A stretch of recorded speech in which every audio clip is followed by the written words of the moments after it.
ចាជំរាបសួរបងប្អូនទាំងអស់គ្នាការសុំសញ្ជាតិនៅប្រទេសបារាំងនេះគឺមាន3លក្ខណៈចាសុំសញ្ជាតិតាមរបៀបគេហៅការរៀបអាពាហ៍ពិពាហ៍អានឹងធំលឿនជាងគេធំស្រួលជាងគេចាហើយការរៀបការសួរសញ្ជាតិតាមរបៀបថា declaration នោះបានន័យថាដែលមានគ្រួសារជាសញ្ជាតិបារាំងហើយអញ្ចឹងណាឬក៏មានគេហៅថាពីជីដូនជីតាពីមុនមកជាសញ្ជាតិបារាំងហើយឬក៏ចាអញ្ចឹងឯងហើយនឹងមួយទៀតគឺដែលពិបាកជាងគេបំផុតគឺការសុំសញ្ជាតិរបៀប decrete ចាហ្នឹងគឺយ៉ាប់មែនតើហ្នឹងចាប់ជាងគេចាអញ្ចឹងឯងហើយដល់ពេលទៅតើខ្ញុំចាប់ផ្ដើមថាតើឯកសារអ្វីខ្លះដែលយើងត្រូវការតែមុននឹងនិយាយពីរឿងឯកសារដែលត្រូវការនេះខ្ញុំក៏សូមជម្រាបថាបើសិនជាយើងមានបញ្ហាអស់ហ្នឹងបញ្ហានេះខ្ញុំគឺគេនឹងការសុំជាតិរបស់យើងគេនឹងបដិសេធហើយទី1គឺធ្វើការងារពីកន្លែងចាទី2គឺចង់និយាយថាយើងមានធ្លាប់មានដូចថាមានប៉ះពាល់អ្វីមួយប៉ូលីសណាសូម្បីតែដូចថាមានបញ្ហាដូចរឿងឧទាហរណ៍ទូទៅមួយចោះសូម្បីតែដាក់ទីកេមេត្រូបើចៃដល់ពេលគេឆែកហើយយើងអត់មានដាក់ទីកេដល់ពេលទៅស្រាប់គេឲ្យផាកយើងណាពេលហ្នឹងយើងត្រូវផាក់បងលុយគេភ្លាមកុំទុកមានឈ្មោះឲ្យវាកាត់ឈ្មោះក្នុងបញ្ជីរបស់វាតែមានឈ្មោះបញ្ជីរបស់វាបងប្អូនគេឲ្យមានឈ្មោះថាយើងមានក្លឹបមានបញ្ហាជាមួយប៉ូលីសអត់បានទេចាហើយជាមួយទៀតការជាស៊ុយឌីសៀនហ្នឹងគេហៅថាដូចថាយើងមិនដែលមានបញ្ហាអ្វីគេហៅថាយើងអត់ដែលមានបញ្ហាមួយស្អីទាំងអស់វាអត់ដែលមានបញ្ហាប៉ះពាល់ជាមួយនឹងស្អីលួចអីឬក៏អីចឹងណាគេហៅការជាដូចស៊ុយឌីសៀនហ្នឹងឲ្យតែមានបញ្ហាអត់បានទេហើយមួយទៀតដូចថាមានបំណុលពន្ធរបស់រដ្ឋរបស់អីហ្នឹងហ្នឹងក៏អត់ដែរបងប្អូនណាប្រយ័ត្នបងប្អូនចាត់ធនហ្នឹងឲ្យមែនតើណារឿងអស់ហ្នឹងណាហើយបើតាក់តងសុំលុយរដ្ឋសុំលុយអីធ្លាប់មានសុំលុយរដ្ឋសុំលុយអីក៏អត់បានដែរហ្នឹងចង់និយាយចឹងណាបងប្អូនណាចា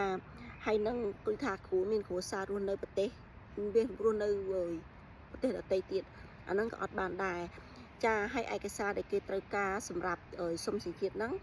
ទី1គឺរូបថត2សន្លឹកបងប្អូនណារូបថត2សន្លឹកយើងខាងក្រោយរូបថតហ្នឹង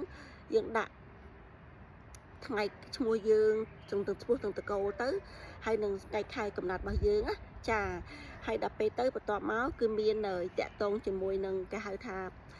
ស្អីគេបំពេញឯកសារ2សន្លឹកនៅអំព្រីមេគេហៅអំព្រីមេរបស់គេឈ្មោះនៅក្នុងអាស៊ីតService Public បង FR អំព្រីមេចេញមកគេហៅ Serva លេខ12753ដែលមានដូចផ្កាយពីលើអញ្ចឹងហើយស្រោមួយបងប្អូនធ្វើពីច្បាប់ណាបំពេញសញ្ញេវាដាក់ថ្ងៃខែស្រួលអញ្ចឹងណាចាហើយបន្ទាប់មកស្អីគេគេហៅថាសម្បត្តិប៉ាសពតរបស់យើងនៅអង្គរ validity ហើយនឹង titre de séjour របស់យើងចា titre de séjour របស់យើងហ្នឹងឬបើអ្នកដែលក្នុងអឺរ៉ុបពេលអាំងហ្នឹងគឺ photo card d'identité អញ្ចឹងណាបងប្អូនណាចាហើយដល់ពេលតាក់ទងជាមួយនឹងក៏សួរពីឪពុកម្ដាយដូចគ្នាណាបងប្អូនណាសម្បត្តិកំណត់របស់យើងដូចដឹងហើយយើងជាជនជាតិខ្មែរឡើយទៅសុំពីស្រុកខ្មែរយើងឲ្យអស់ជិបចំអស់ឯកសារនឹងមកចាហើយតែបើជាអ្នក refugee វិញអត់ទេគឺទៅសុំនៅ office ព្រោះថា refugee វានៅក្រោមការគ្រប់គ្រងរបស់ office OFRA នោះណាចាទៅសុំនៅកន្លែងហ្នឹងឯងហើយតាក់ទងជាមួយនឹងគេសួរពីឪពុកម្ដាយដូចគ្នាយើងត្រូវមានសម្បត្តិកំណត់របស់ឪពុកម្ដាយហើយបើឪពុកម្ដាយរៀបការក៏ត្រូវមានសម្បត្តិបញ្ជាក់ឪពុកម្ដាយរៀបការពេលណាអញ្ចឹងណាហើយបើឪពុកម្ដាយស្លាប់ត្រូវមានបញ្ជាក់ពីឪពុកម្ដាយស្លាប់អញ្ចឹងណាគេហៅអញ្ចឹងទៅលាក់ដូចលេសេរបស់ឪពុកម្ដាយអញ្ចឹងទៅពេលណាអញ្ចឹងណាប៉ុន្តែបើសិនជាឪពុកម្ដាយយើងស្លាប់នៅជំនាន់ដពតយើងគាត់មានសម្បត្តិសំណើថាសម្បត្តិបញ្ជាក់ថាគាត់ស្លាប់ប៉ុន្តែនឹងជាឆ្នាំណាគាត់ថាស្លាប់នៅជំនាន់ដពតទៅគឺចប់ហើយណាចាបាច់ចាំនឹងពេលណានៅកន្លែងណាណាដែលដឹងបងប្អូននៅជំនាន់ដពតចង់និយាយចឹងណាកុំឲ្យធ្វើអ្វីក៏ដោយកុំឲ្យវា complicate បងប្អូនណាចាហើយតាក់ទងជាមួយនឹងចានៅតទៀតខ្ញុំនិយាយឲ្យមិញណាចាអើយបានបើសិនជាអានឹងឲ្យប្រាក់ខែយើងតាក់ទងថាប្រាក់ខែឬថាយើងធ្វើការកុងត្រា CDD បងប្អូនណា CDI ចំទោសបានតែកុងត្រាជាប់ក្នុងរយៈពេល3ឆ្នាំហ្នឹងជាមួយនឹងប្រាក់ខែអាហ្នឹងខ្ញុំនិយាយរងធ្វើវីដេអូហ្នឹងគឺតាក់ទងរាប់ឆ្នាំហ្នឹងណាបងប្អូនគឺឆ្នាំក្រោយ2010ចាប់ពីខែ1 2026ទៅគឺវាតឹងយ៉ាប់ជាងនឹងទៅទៀតចង់និយាយចឹងណាបងប្អូនណាចាដល់ពេលទៅគឺប្រាក់ខែយើងកុងត្រា CDI ហ្នឹងគឺរយៈពេល3ឆ្នាំ មួយភាក់ខែមួយឆ្នាំអូខេភាក់ខែការហ្វីដពីមួយឆ្នាំហើយបើសិនជា CDD វិញគឺធ្វើការឲ្យជាប់អត់ដែលឈប់គឺរយៈពេលភាក់ខែហ្វីដពី2ឆ្នាំចាអញ្ចឹងណាបងប្អូនចឹងឯងហើយចឹងទៅហើយបើសិនជាយើងរៀបការរៀបអីវិញត្រូវមានកង់និយាយថា livery family សម្បត្តិការឌីដងទីទេរបស់ស្វាមីរបស់ឲ្យយើងបូកផ្សំហើយបើយើងមានកូនក៏ដូចគ្នាដែរអត់ដែលសង់អីរបស់កូនអីបូកផ្សំទាំងគ្នាអញ្ចឹងណាចាបងប្អូនណាចាហើយបើយើងធ្លាប់ធ្វើការនៅស្ថានទូតរបស់ប្រាំងរបស់អីនៅពីនេះមកគឺយើងបញ្ចូលមកទាំងអស់បងប្អូនតាក់ទងព្រួយបើអ្នកធ្លាប់ធ្វើការនៅស្ថានទូតប្រាំងធម្មតាខ្ញុំគិតថាក៏ល្អមួយយ៉ាងដែរព្រោះថាយើងធ្វើការមួយប្រាំងអញ្ចឹងអាហ្នឹងណាចាចង់និយាយអញ្ចឹងណាអ្វីបញ្ចូលមកទាំងអស់អ្វីដែលតាក់ទងជាមួយនឹងផលប្រយោជន៍របស់យើងណាបងប្អូនណាកុំទុកវាទាំងអស់ចាហើយដល់ពេលទៅអើយស្អីគេដល់ពេលទៅតាក់ទងជាមួយនឹងភាសាគឺយក niveau B1 ឬក៏អ្វីដែលគីបឡង់ជាមួយនឹងភាសាហ្នឹងអញ្ចឹង diploma ដែលគីបឡង់ណាបងប្អូនចាហើយបើយើងនៅក្រុមនៅស្រុកដូចខ្ញុំនិយាយមកអញ្ចឹងបើយើងនៅក្រុម10ឆ្នាំនៅស្រុកប្រាំងនេះត្រូវមានគេហៅថាសម្បត្តិបច្ចៈស្អីគេការជា judicial ដែលអត់មានធ្លាប់មានបញ្ហាជាមួយនឹងអ្វីទាំងអស់ហ្នឹងពីស្រុកដើមកណាត់របស់យើងមកបញ្ជាក់មកពីនោះមកហ្នឹងអញ្ចឹងណាជាមួយនឹងអ្វីទាំងអស់ហើយឯកសារទាំងអស់ដែលទាមទារយកមកហ្នឹងគឺសិទ្ធិបកប្រែជាភាសាបារាំងដែលគេហៅថាស្អីគេ traducteur agréé បងប្អូនចាបើបងប្អូនចង់ដឹងគេហៅចូលទៅក្នុង site Cour de Cassation វាមានមកបងប្អូនមើលទៅចេញមកមានអ្នកណានៅម្ដុំភូមិបងប្អូនអញ្ចឹងទៅបកប្រែនៅកន្លែងគេទៅគេដាក់តម្លៃដាក់អីបងប្រហែលអញ្ចឹងណាចាហើយកុំភ្លេចបងប្អូនប្រយ័ត្នតាក់ទងរឿងបកប្រែបយក៏ដោយប្រយ័ត្នតាក់ទងខ្លះក៏បន្លំធ្វើជាអ្នកខាងដូចអញ្ចឹងណាស្អីក៏ដោយបងប្អូនអីប្រយ័ត្នណានឹងឯងហើយជាមួយនឹងតែម fiscal 50 អឺរ៉ូហើយដល់ពេលនឹងឯងដូចមានប៉ុណ្ណឹងឯងបងប្អូនបើខ្ញុំមិនច្រឡំសុំទោសខ្ញុំព្រោះខ្ញុំនៅទេបងប្អូនអ្នកអសរខ្ញុំនៅទេខ្ញុំកាពីបានខ្ញុំមកធ្វើតាំងយូរដល់ពេលចៃដន្យទៅវាចេះចុះទៅថ្ងៃហ្នឹងមានបងស្រីម្នាក់មីងម្នាក់គាត់សួរខ្ញុំណាអញ្ចឹងទៅខ្ញុំក៏ឈៀតធ្វើថ្ងៃហ្នឹងហ្មងទៅអញ្ចឹងណាបងប្អូនអញ្ចឹងបើមានខុសឆ្គងខ្វះខាតអ្វីបងប្អូនដែលបានឆ្លងកាត់ផ្ទាល់បញ្ចូលនៅក្នុងកំឡុងផ្ទះដើម្បីចែករំលែកទាំងអស់គ្នាអូខេខ្ញុំរីកអស់ហើយបងប្អូនអត់តង់មានស្អីទៀតអត់នេះចាដល់ពេលដូចតាក់ទងជាមួយនឹងដល់នេះហើយដល់ឥឡូវដល់តាក់ទងជាមួយនឹងការសេ judicial ខ្ញុំធ្លាប់និយាយណាបងប្អូនមិញការសេ judicial ប្រយ័ត្នប៉ុន្តែដូចថាបើយើងនៅក្រុមសុខនៅសុខប្រាំងក្រុម10ឆ្នាំគឺសុំពីប្រទេសយើងមកអញ្ចឹងសុំនៅពីប្រទេសយើងឲ្យបូកជាមួយនឹងការសេ judicial នៅសុខប្រាំងមួយទៀតបញ្ជាក់អាការសេ judicial នៅសុខប្រាំងនេះយើងចុចចូលទៅស៊ីតទៅដាក់ថាdemande des cas judiciaires នោះវាចូលទៅក្នុងស៊ីតខ្ញុំធ្លាប់សុំដែរខ្ញុំភ្លេចឲ្យព្រោះអីការងារខ្លះនៅស្រុកប្រាំងនេះគឺត្រូវការអាករណីហ្នឹងបងប្អូនការងារខ្លះនៅស្រុកប្រាំងនេះ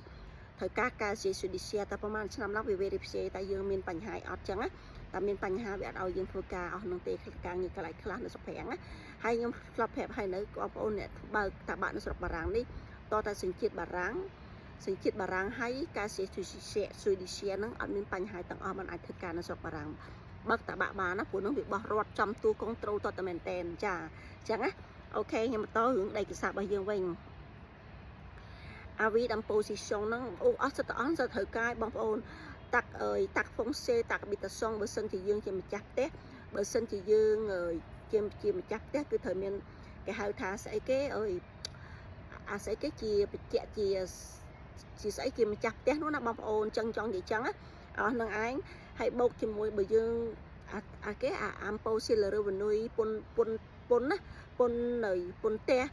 អាប៉ូស៊ីលរវនុយយើងបងពុនមិនបងពុនក៏យើង copy ផ្ញើឲ្យគេទៅមួយ origin បូកមួយ copy ពេលយើងផ្ញើទៅ copy សិនទេណាចាហើយដល់ពេលទៅបូកជាមួយនឹងឲ្យតាក់ហ្វុងសេតាប៊ីតាសុងបើយើងម្ចាស់ផ្ទះប៉ុន្តែបើយើងអ្នកជួលផ្ទះវិញគេហៅថាគិតតង់ដូចលុយយេហ្នឹងរយៈពេលប្រហែលអញ្ចឹងទៅតាមនោះគេឲ្យអញ្ចឹងបងប្អូនណានឹងបងប្អូនមើលខ្លួនឯងទៅហើយបូកជាមួយនឹងស្អីគេជាបើសិនជាម្ចាស់ផ្ទះបើអ្នកជួលផ្ទះអត់មានតាក់ហ្វុងសេទេមានតែតាក់អាប៊ីតាសុងប៉ុន្តែសម័យឥឡូវយើងមិនបងក៏ដោយក៏វាមានដាក់តាក់អាប៊ីតាសុងព្រោះសម័យឥឡូវបងប្អូននឹងស្អាតមានបងពុនអីទៀតទេ តាប៊ីតាសុងតាមពីច្បាប់អីគេមិនឆ្នាំមុនទេគេដូរច្បាប់ពីរឿងបងតាកាហ្វេតាអាប៊ីតាសុងដូច្នោះគឺចំណេញចំពោះគេអ្នកបានប្រាក់ខែច្រើននិងគេអ្នកមានលុយច្រើនណាបងប្អូនដោយវាបងបានតិចពីមុនបងខ្លាំងតាប៊ីតាកាប៊ីតាសុងហ្នឹងបានន័យថាពុនកន្លែងពុនស្កាយដែលយើងស្នាក់នៅទីទំហំរបស់យើងប៉ុណ្ណឹងណាចាហើយខ្ញុំក៏ធ្លាប់ប្រាប់បងប្អូនធ្វើវីដេអូពីមុនដែរនៅស្រុកប្រាំងនេះបើអ្នកទិញផ្ទះអីវិញបើផ្ទះហ្នឹងភូមិហ្នឹងគឺមានបើរោងចក្រមានជាសង់កម្រាក់ខ្យល់ជាផ្សារធំច្រើនណាកន្លែងភូមិហ្នឹងអត់សូវបងពុនហ្មងទេប៉ុន្តែបើនៅកន្លែងហ្នឹងអត់សូវមានកន្លែងជារោងចក្រឬក៏ជាផ្សារជាអីច្រើនណាភូមិហ្នឹងបងពុនច្រើនណាដោយភូមិដែលខ្ញុំនៅរាល់ថ្ងៃហ្នឹងក៏ប្រៀបធៀបមួយភូមិផ្សេងភូមិខ្ញុំបងពុនដីថ្លៃជាងភូមិគេបងប្អូនណាចាអាហ្នឹងដូចតែប៉ុណ្្នឹងឯងបងប្អូនណាខ្ញុំមានខ្វះអត់ចាចង់និយាយថាមាន certificat de travail attestation de cas certificat de travail ថាយើងធ្វើការនៅកន្លែងណាអញ្ចឹងណាបងប្អូន attestation de la cas ហ្នឹងដើម្បីគេចង់មើលយើងតើយើងមានបញ្ហាអ្វីអីចឹងណាបងប្អូនហើយនឹងអាស្អីគេ contrat de travail បងប្អូន contrat de travail certificat de travail bordereau pas 237 yak អាហ្នឹងបងប្អូនមើលខ្លួនឯងនិយាយការពិតខ្ញុំអត់ដឹងទេណាបងប្អូនណាចាហើយcertificatif domicile អាហ្នឹងបងប្អូនដឹងអីកាលណាសុំអញ្ចឹងគឺថ្លៃអាតកតងទៅបញ្ជាក់ថាយើងនៅកន្លែងណាផ្ទះកន្លែងណាអញ្ចឹងបើជាប្តីប្រពន្ធវិញត្រូវដាក់ឈ្មោះទាំងអស់គ្នាត្រូវមានឈ្មោះmonsieur madame អញ្ចឹងណាដាក់ឈ្មោះហ្នឹងអញ្ចឹងណា certificatif domicile ហើយគិតតង់លើ loyer បើសិនជាយើងនិយាយមិនអញ្ចឹងបើសិនជាយើងអ្នកជួលផ្ទះ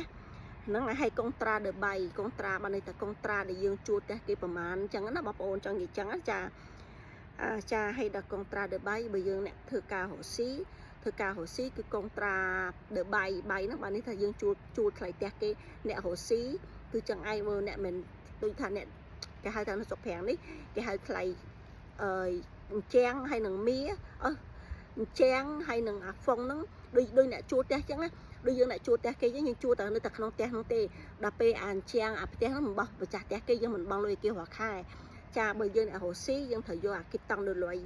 បៃហ្នឹងអាបៃប្រហែលឆ្នាំដែលយើងគង់ត្រាមុនយើងបោះរាល់ខែរាល់ឆ្នាំអីគេចឹងណាចាហើយនឹងថ្លៃភ្លើងថ្លៃទឹកអីហ្នឹងឯងដែលខ្ញុំធ្លាប់ប្រាប់អញ្ចឹងហើយដល់ពេលទៅសំណួរតាក់ទងមួយសំណួរចូលសញ្ជាតិបារាំងបងប្អូនមើលមានប្អូនស្រីម្នាក់ខ្មែរយើងនេះឈ្មោះស្អីទេវាមានសភៅចេញសភៅសញ្ជាតិបារាំងឈ្មោះអីគេអីអត់រៀនអីខ្ញុំភ្លេចប្រវត្តិទៀត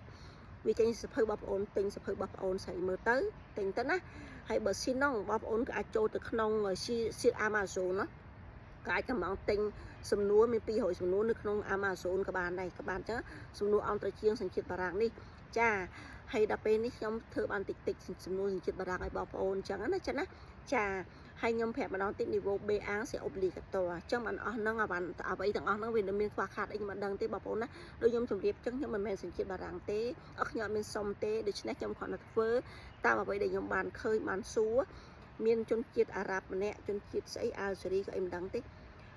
នៅកន្លែងខ្ញុំធ្វើកាច់ខ្ញុំឃើញទៅស្រុកវាខ្ញុំសួរថាចូលអ្នកស្អីគេច្រើនម៉េចវាថាវាខ្វះឯកសារចូលសញ្ជាតិដូច្នេះវាថាគាត់ឯកសារចូលសញ្ជាតិនោះវាថាម្ដុំប៉ុណ្្នឹងហើយណែជួយគិតមើលវាថាចឹងខ្ញុំដឹងខ្ញុំថាតាមវាណាបងប្អូនណាវាថាវាចេញឲ្យចូលប្រទេសវាតែប្រទេសបងហើយប្រទេសបងប្អូនប្រទេសពីប្រាំងទៅអាល់សេរីជីប្រហែល2ម៉ោងហ្នឹងចឹងណាគេចេញចូលវាស្រួលឯកសារណាខ្វះខាតនេះគេទៅផ្លឹបចឹងទៅ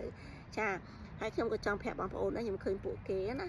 ជួនកាលគេខ្វះឯកសារគេផ្ញើឲ្យពួកវាជនជាតិខាងហ្នឹងណាវាខ្វះឯកសារវាថាម្នាក់ហ្នឹងទៅប្រទេសអាម៉ារ៉ុកចឹង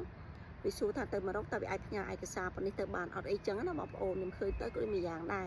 តែពួកខ្ញុំអត់ដែរឃើញខ្មែរយើងធ្វើអញ្ចឹងឯងចង់និយាយចឹងណាចាអូខេអាហ្នឹងតាក់តងតែប៉ុណ្ណឹងហើយបើបងប្អូនឯកសារ complete អស់ហើយបងប្អូនទៅកន្លែងចាខ្ញុំដាក់នៅលើកំងទេដាក់នៅពីខាងលើឲ្យនេះខ្ញុំភ្លេចទេដើម្បីចូលទៅក្នុងសុំសញ្ជាតិហ្នឹងណាចាឯកសារខ្ញុំដូចប្រាប់បងប្អូនអញ្ចឹងឯកសារតតែ complete បានគេសិក្សាពីឯកសាររបស់យើងណាតែបើខ្វះខាតអីគេអាចស្ទេតាក់តងមកយើងឲ្យយើងបំពេញថែមអីអញ្ចឹងណាបងប្អូនព្រោះករណីមួយវាខុសគ្នាណាបងប្អូនណាចាវាមិនដូចគ្នាទេដូចខ្ញុំគ្រាន់ធ្វើជារួមអញ្ចឹងណាបងប្អូនហើយប្រហែលជាវែងឆ្ងាយនិយាយតិចទៀត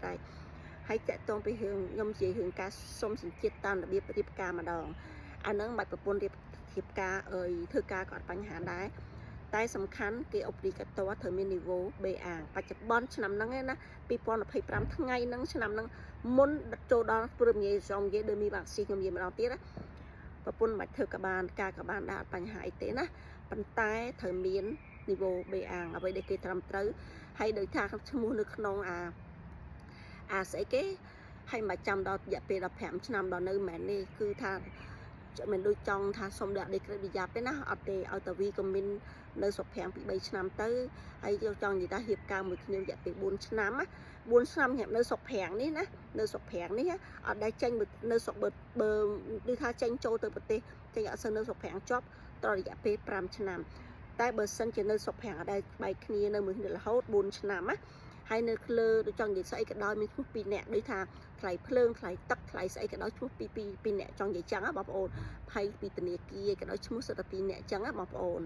ចាចំណុចហ្នឹងហើយដល់យើងបើយើងមានកូនទៀតក៏កាន់តែល្អទៀតចឹងណាចាអាហ្នឹងខ្ញុំចង់និយាយអញ្ចឹងអាហ្នឹងបើសិនរយៈពេលលក្ខខណ្ឌនឹងបានហើយបងប្អូនសុំសិទ្ធិទៅចង់និយាយកុំឲ្យខាត់ពេលវេលាណាបងប្អូនណាហ្នឹងហើយខ្ញុំតណៃហើយសបុតហ្នឹងហើយលាក់ដឺម៉ារីយ៉ាសបុតអីគេគេហៅលាក់ដឺម៉ារីយ៉ានោះបងសបុតសភៅគ្រួសារណាបងប្អូនហើយអេលេព្រើដឺកុំមីនទេដឺវីលេខទៀតនឹងឯងដូចថាដូចខ្ញុំនិយាយចឹងគឺតាក់ទងជាមួយនឹងសបុតភ្លើងពុតទឹកអីនៅមួយគ្នាបញ្ជាក់ឈ្មោះ2នាក់ហើយជាក់ថាយើងនៅមួយគ្នាហើយរយៈពេលហ្នឹងបើសិនជាលេខលះគ្នាគឺការសុំជាតិបងប្អូនអ្នកដែលអត់មានកដាស់ស្នាមណាគឺអត់បានសេចជាតិទេបងប្អូនគឺអត់បានទេមានម្នាក់ជាក់ស្ដែងនៅភូមិណាចិត្តស្វីសនោះណាហេតុការណ៍មួយគ្នាដូចចៃដន្យលែងលះគ្នាមុនពេលណាមានអីណារងថ្ងៃហ្នឹងបានកាត់តែមួយឆ្នាំត្រូវបានកាត់10ឆ្នាំពេលសុំលើកទីបាននោះដល់ពេលទៅអត់ទេបានតែមួយឆ្នាំដោយសារកន្លែងធ្វើការកន្លែងថាមានសិទ្ធិដូរពីកន្លែងធ្វើការតាណាបាននេះព្រោះការសុំហ្នឹងគឺបានតែមួយឆ្នាំហ្នឹងឯងចង់និយាយចឹងណាគឺយ៉ាប់ណាបងប្អូនឃើញអត់ចឹងណាចា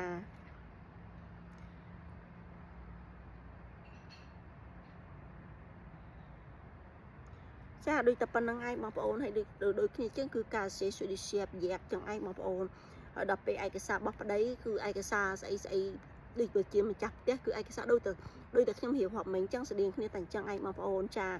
តែពីស្កាលឯកសារយើងកុំភ្លេចយើងសុំតែគេទៅបងប្អូនចាបើមានខុសត្រូវអ្វីគេប្រាប់មកយើងវិញហើយតែដូចខ្ញុំនិយាយចឹងណាគេនឹងបដិសេធបងប្អូនបើសិនជាបងប្អូនធ្លាប់ដូចថាមានសុំលុយរត់អានេះដូចដល់ឆ្នាំក្រោយឬក៏អីទៅអ្នកធ្លាប់មានឈ្មោះសុំលុយរត់មានបញ្ហាជាមួយនឹងប៉ូលីសមកអីចឹងណាបងប្អូនប៉ូលីសមានបញ្ហាចាប់ដូចថាជួនកាលគេផាកយើងចេះទៅត្រូវវាអីបងលុយគេទៅបើអត់បានដាក់ទីគេឧបមាណាបងប្អូនបោះហើយទៅកុំឲ្យមានបញ្ហាមានឈ្មោះហើយតាក់ទងបងប្អូននឹងស្រាប់ឲ្យតាក់ទងមួយរត់បងទៅពុនតាក់ក្នុងសេតាក់ទៅសុងបើមិនជាម្ចាស់ផ្ទះម្ចាស់អីណាចាហើយធ្វើការងារពីកន្លែងអត់មានសិទ្ធិទេបងប្អូនបើដាក់ថាមានការពីកន្លែងបងប្អូននឹងធ្លាក់ហ្មងចង់និយាយចឹងណាចឹងអត់មានអីអ្វីទៀតទេបើតាក់ទងការសុំគេហៅថាសុំសេចក្ដីតាម declaration ហ្នឹងក៏ដូចគ្នាដែរបងប្អូនតាក់ទងស្តៀងគ្នាអញ្ចឹងគ្រាន់តាក់ទងជាមួយនឹងតើយើងនិយាយអីជាមួយនឹងអ្នកមួយទៀតចឹងដូចថាត្រូវជាម្ដាយឬក៏ជាកូនជាអីចឹងណាបងប្អូនទៅតាមលក្ខខណ្ឌរៀងៗខ្លួនចាំបើខ្ញុំមានពេលបើសិនជានេះចាំខ្ញុំធ្វើលម្អិតតទៅទៀតរឿងហ្នឹងតែឥឡូវវីដេអូសុំតែប៉ុណ្្នឹងឯងព្រោះមានអារម្មណ៍ថាដូចវែងតិចណាចឹងបើមានសំណួរអ្វីខុសឆ្គងអ្វីសូមបងប្អូនជួយទៅសេនៅក្នុងកំងទេឆ្លើយអីថែមផងដូចខ្ញុំជម្រាបចឹងខ្ញុំមិនមែនសញ្ជាតិបារាំងទេណាខ្ញុំមិនមែនអ្នកសុំទេដូច្នេះវាអ្វីករណីខុសគ្នាអូខេចឹងអរគុណបងប្អូនទាំងអស់គ្នាដែលបានទស្សនាវីដេអូរបស់នាងខ្ញុំបើមានពាក្យខុសឆ្គងឬក៏មានខុសអ្វីសូមបងប្អូនជួយចែករំលែកក្នុងកំងទេដោយភាពថ្លៃថ្នូរចឹងអរគុណច្រើនជូនពរឲ្យបងប្អូនទាំងអស់គ្នាដែលកំពុងតែសុំសញ្ជាតិបារាំងឬក៏សុំកដាស់ស្នាមតិចដេសេសួរអ្វីគឺសុំឲ្យបានដោយបំណងចាអើយបងប្អូនហើយខ្ញុំនិយាយថាខ្ញុំឃើញអ្នកខ្លះគាត់ដែលតតែសុំដល់ដល់ពេលគាត់ទៅញាក់ចឹងសុំខ្ញុំឃើញអាណិតគាត់ដល់និយាយត្រង់ទៅចុះណាចឹងអរគុណម្ដងទៀតជម្រាបលាសុខសប្បាយទាំងអស់គ្នាបាយបាយ